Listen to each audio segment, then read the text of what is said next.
મનુષ્ય ભગવાનને કહે, જો તું હાજર રહેવાનો હોય ને તો જ પાછો દરવાજો ખોલજે, બાકી ખાલી મૂર્તિ જોવા હું હવે ધક્કો નહીં ખાવ. પ્રભુનો જવાબ, તને જો ભરોસો હોય ને કે અંદર હું છું તો જ આવજે, બાકી શંકા સાથે દરવાજા ખખડાવીશ તો ખોલવા હું ધક્કો નહીં ખાવ. સમજાય તેને વંદન.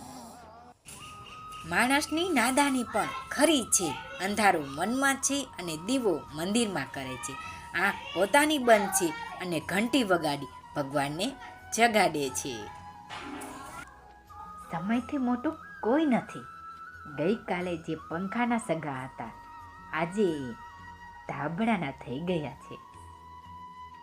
મહેલ હોય કે ઝૂંપડી, શાંતિ મળે ને તેને જ ઘર કહેવાય. રડતી આંખોને હસાવનાર કોઈ નથી. હારી ગયેલા હૈયાને મંજિલ બતાવનાર કોઈ નથી. આંસુ તો દરેક આંખોમાં હોય છે, પણ તે આંસુને સમજનાર કોઈ નથી. ઝાડ માત્ર કરોળિયો જ ના ગૂંથે, માણસો પણ ગૂંથે. ફરક એટલો છે, કરોળિયાની ઝાડ દેખાય જ્યારે માણસો ગૂંથેલી ઝાડ ના દેખાય કે ના એમાંથી નીકળાય. કોણ કહે છે માણસો રૂપ નથી બદલી શકતા? કોઈના મોઢા પર સાચું કહીને તો જુઓ, કંઈક નવું જ રૂપ જોવા મળશે માણસોનું.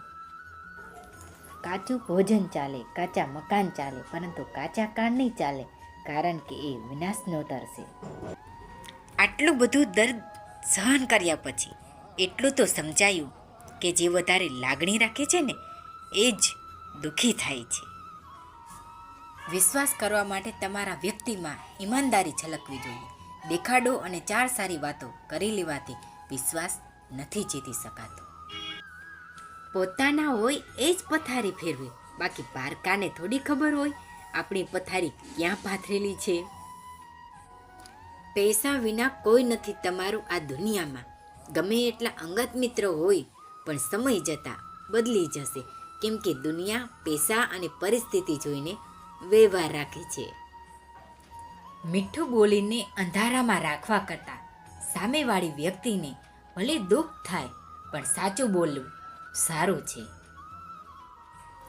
ખુદ પર વીતે તો જ ખબર પડે, બાકી બીજાનું દુઃખ બધાને નાટક જ લાગે. બે વાત હંમેશા યાદ રાખવી, ખોટા લોકો પર વિશ્વાસ નહીં અને સાચા સાથે વિશ્વાસઘાત નહીં. સાચો સંબંધ એ પુસ્તક જેવો હોય છે.